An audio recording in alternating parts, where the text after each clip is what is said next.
حضرت ابو ہریرہ رضی اللہ عنہ سے روایت ہے کہ رسول اکرم صلی اللہ علیہ وسلم نے فرمایا، جب تم میں سے کوئی نیند سے جاگے تو 3 بار ناک جھاڑے، اسی لیے کہ شیطان اس کے نتھنوں میں رات گزارتا ہے۔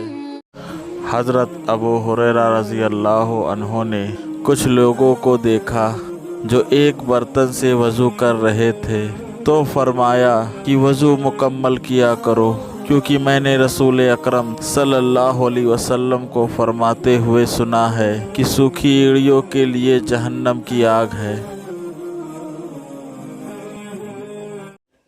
حضرت ابو ہریرہ رضی اللہ عنہ سے روایت ہے کہ رسول اکرم صلی اللہ علیہ وسلم نے فرمایا، جب کوئی مسلمان وضو کرتا ہے اور جس وقت وہ چہرہ دھوتا ہے تو اس پانی کے ساتھ اس کے چہرے سے وہ تمام گناہ نکل جاتا ہے جو اس نے آنکھوں سے کیے تھے۔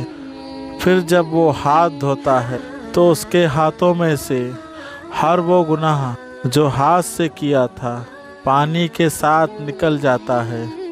پھر جب وہ پاؤں دھوتا ہے تو وہ گناہ جس کو اس نے پاؤں سے چل کر کیا تھا پانی کے ساتھ نکل جاتا ہے، یہاں تک کہ جب وضو مکمل کرتا ہے تو وہ سب گناہوں سے پاک صاف ہو جاتا ہے۔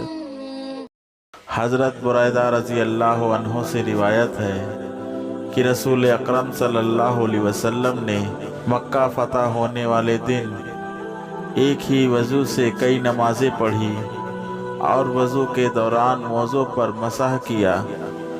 حضرت عمر رضی اللہ عنہ نے عرض کیا، اے اللہ کے رسول، آپ نے آج وہ کام کیا ہے جو پہلے کبھی نہیں کیا تھا۔